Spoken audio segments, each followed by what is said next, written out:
Bonjour à tous et bienvenue dans ce journal. Voici tout de suite les titres que nous allons développer dans cette édition. Les villes utilisent de plus en plus leur droit de préemption pour acquérir des commerces. À Pontoise, la municipalité mise sur les commerces de proximité pour redynamiser son centre-ville. Un dispositif original pour venir en aide aux artisans et aux petites entreprises en difficulté, c'est SOS Entreprises, mis en place par la Chambre des métiers. Les explications dans un instant. Pour redynamiser leur centre-ville, de nombreuses communes utilisent leur droit de préemption pour racheter des commerces. L'objectif pour la ville est de pouvoir choisir ses commerçants en privilégiant les commerces de proximité et ainsi rendre plus attractif son centre-ville. Exemple à Pontoise qui met en location un local de 90 mètres carrés. Philippe Pémal. Aujourd'hui, c'est jour de visite dans ce local commercial vide depuis des années. Bienvenue.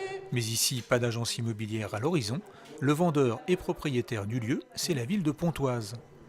Exerçant son droit de préemption, elle a acquis ce local idéalement situé au pied de la cathédrale Saint-Maclou.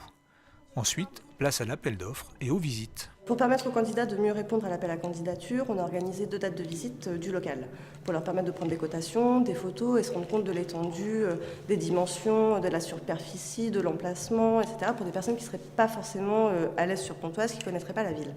Donc on a reçu sur ces 2 dates de visite, donc vendredi dernier et aujourd'hui, 15 candidats qui sont venus découvrir le local, même des personnes qui sont revenues pour étayer leur dossier, pour leur permettre de répondre au plus juste à l'appel à candidature qu'on a lancé et être le plus compétitif possible. Qui sera le plus compétitif pour occuper les 120 mètres carrés de ce local? Pour la ville, le profil du candidat idéal est clair. Pas de service, mais du commerce de proximité. Pour avoir un centre commercial extrêmement dynamique, il faut du commerce de proximité chez lesquels les Pontoisiens, voire même les autres habitants alentours, viennent pour acheter ce qu'ils ont à acheter. Donc l'intérêt pour nous, c'était que ce local serve vraiment au commerce et non pas à une activité qui soit une activité de service. C'est pour ça que nous avons décidé d'acheter et de choisir le commerce qu'on va y mettre en fait. Pour garder un centre-ville dynamique, la ville ambitionne de créer un nouveau parking d'au moins 500 places. Annoncé pour 2019, il serait situé sous les jardins de la ville, à seulement 150 mètres des commerces du centre-ville. Le plan grand froid rehaussé dans le Val d'Oise avec la chute des températures qui s'est accentuée ce mardi. Le préfet du Val d'Oise a élevé d'un niveau le plan hivernal grand froid effectif depuis le 1er novembre. La préfecture du Val d'Oise a également annoncé la création de 700 places d'hébergement d'urgence. À cela s'ajoutent plus de 900 places mobilisées dans une trentaine d'hôtels du département. Et puis toujours concernant la vague de froid, la région Île-de-France a décidé de soutenir les associations qui viennent en aide aux plus démunis en débloquant une aide d'urgence exceptionnelle de 100 000 €. Venir en aide aux artisans et aux petites entreprises en difficulté, c'est la vocation du dispositif SOS Entreprises de la Chambre des métiers et de l'artisanat du Val d'Oise. Avec la crise économique, les artisans sont les plus fragiles face à la baisse de leur activité ou à leurs problèmes de trésorerie. Pour les aider, la Chambre des métiers met à disposition des experts comptables, des avocats et des spécialistes de l'entreprise. Objectif, tout faire pour sortir de l'impasse et éviter la cessation d'activité. Alors comment fonctionne ce dispositif et avec quels résultats? Des explications de Philippe Pémal. C'est la première fois que je me retrouve avec un trou de trésorerie assez important. Manuel Rodriguez dirige une petite entreprise de 7 salariés à Goussainville. Confronté à une chute de son activité, il se pose des questions sur l'avenir de sa société. Pour trouver des réponses, il a pris rendez-vous avec la cellule SOS Entreprises de la Chambre des métiers et de l'artisanat de Cergy. J'ai vérifié mes comptes, j'ai vérifié un peu mon activité et j'ai constaté que le chiffre d'affaires est en chute, doucement, très très douce mais en chute, et que les nouveaux marchés ne correspondent, en tout cas ne couvrent plus les frais de la société. Donc j'ai un grand doute soit à investir, soit à réduire donc, le personnel, la cadence, le chiffre d'affaires. Et donc je suis dans cette phase de doute puisque je vois que les dettes augmentent et je ne sais pas quelle est la meilleure décision. Pour aider Manuel Rodriguez à prendre la meilleure décision, ils sont 4. Un expert comptable, une avocate, un juge du tribunal de commerce et une conseillère de la Chambre des métiers. Tous réunis au sein de SOS Entreprises. Créée en 2010, cette cellule accompagne les artisans et les dirigeants de petites entreprises en difficulté. 2 fois par mois et gratuitement, ces 4 experts sont là pour analyser et trouver des solutions aux problèmes rencontrés. Litiges commerciaux, découvertes bancaires ou dettes. Dans des réunions comme ça où les entreprises sont en difficulté, il est important qu'ils aient affaire à tous les experts qui tournent autour de l'entreprise, et notamment nous, les experts comptables, qui sommes le premier conseil auprès de nos dirigeants. Et on est les premiers à pouvoir les aider à prendre une décision. Souvent, ils ne sont pas accompagnés de leur propre expert comptable. Donc il est important que dans cette réunion, ils rencontrent un autre expert comptable qui puisse leur donner un avis un petit peu de la situation de leur boîte à l'heure actuelle.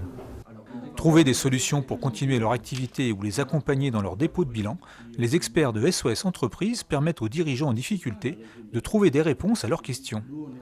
L'ambition de cette cellule d'accompagnement étant en premier lieu d'éviter la cessation d'activité. Cette année, en 2015, on a reçu à peu près une 50aine d'entreprises lors de tous les rendez-vous qui ont été organisés. On a accompagné plus de la moitié quand même sur des solutions qui ont permis à ces entreprises de continuer. Et il y a eu à peu près quand même un tiers de ces entreprises pour lesquelles on a dû procéder à une déclaration en cessation de paiement et donc malheureusement aller en liquidation. Mais parfois, c'est bien aussi d'accompagner les gens et de leur faire prendre la décision qu'à un moment, il faut arrêter. SOS Entreprises reçoit les jeudis après-midi 2 fois par mois à la Chambre des métiers et de l'artisanat de Cergy et uniquement sur rendez-vous. Voilà, ce journal est terminé. Je vous en rappelle le principal titre. Les villes utilisent de plus en plus leur droit de préemption pour acquérir des commerces. À Pontoise, la ville mise sur les commerces de proximité pour redynamiser son centre-ville. Plusieurs locaux sont actuellement disponibles à la location. Merci d'avoir suivi ce journal. N'oubliez pas que l'info continue sur notre site vonews.fr. À demain.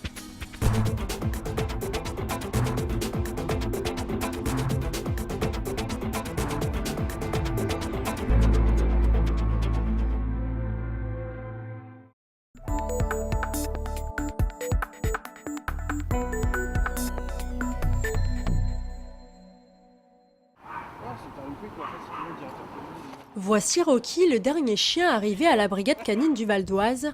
Après plusieurs mois de formation, ce Malinois de 3 ans est spécialisé dans la recherche de stupéfiants et de billets. La mission du jour pour Rocky, la fouille des parties communes d'un immeuble de Saint-Gratien. Tout est passé au peigne fin. Yannick, son maître et policier, comptent sur le flair ultra développé de Rocky.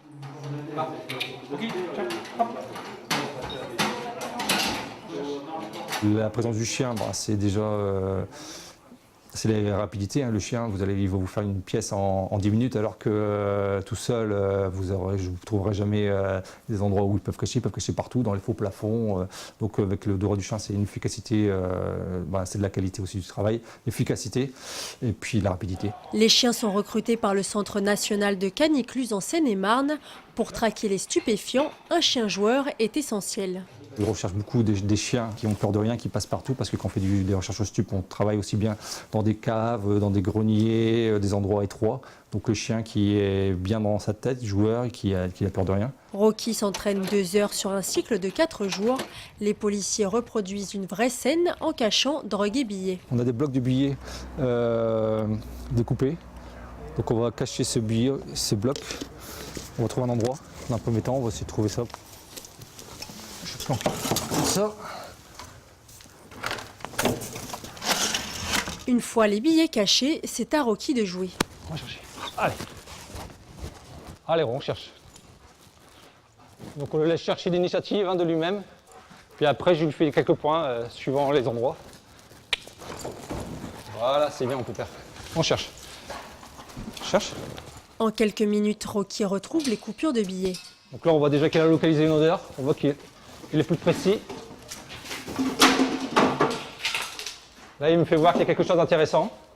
Donc vous voyez, donc Rocky, c'est un chien de recherche stup. Logiquement, un chien de recherche stup, quand il trouve un produit, il marque, il gratte ou il mord. Donc là, il me fait voir, il n'y a pas photo, on regarde bien. Voilà, Pépère, c'est bien mon bébé, c'est bien. Donc là, dans la boîte, il y a bien des copeaux de billets. Après l'exercice, c'est l'heure de la récompense pour Rocky, qui passe un moment à jouer avec sa poupée, ce boudin en plastique lancé par Yannick. Donc là, on peut voir qu'on est content, on joue avec lui, c'est le but de son travail. Tu donnes, gros? Ah si. Ah si. Allez. Une fois sa mission accomplie, Rocky retrouve ses collègues à 4 pattes au chenil de Cergy.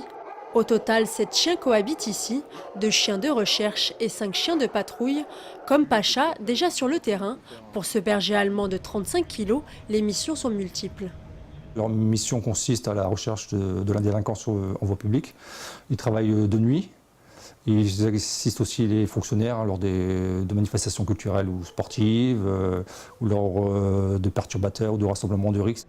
Le chien de patrouille est d'abord utilisé comme arme de dissuasion, comme ici à Montmagny, lors d'une fouille des parties communes de cette cité.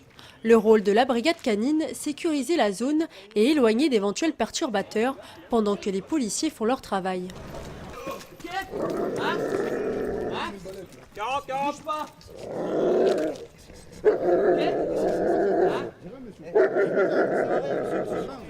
Pacha n'attaque qu'en cas de légitime défense. Sa première caractéristique, ne pas craindre la foule.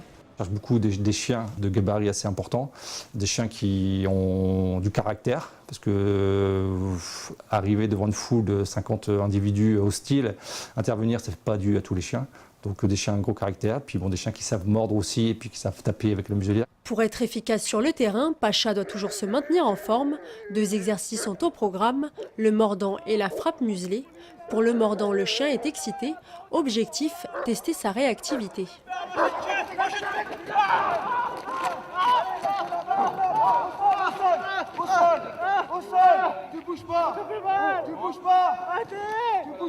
Place au 2e exercice avec Jim, un autre chien de patrouille. Ici, le chien percute l'individu récalcitrant avec sa muselière pour l'immobiliser. Un choc équivalent au coup de poing d'un boxeur.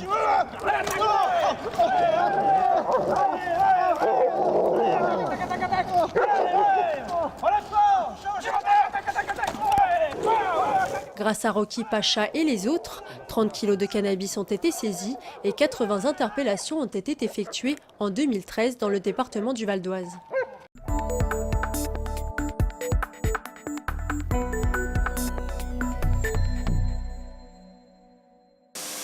Chez les Poignard, on est ébéniste depuis 3 générations. Après son père et son grand-père, Éric perpétue la tradition. Dès l'âge de 14 ans, cet amoureux du bois travaille dans l'entreprise familiale. Ébéniste et restaurateur de meubles, Éric Poignard a depuis ajouté une nouvelle corde à son arc. Il fait de la marqueterie. Alors là, je suis en train de découper les pièces de marqueterie sur un chevalet de marqueteur. De mon côté, j'ai collé le dessin qui correspond à la pièce. Et là, je suis en train de suivre le trait du dessin pour pouvoir obtenir ma pièce de plaquage.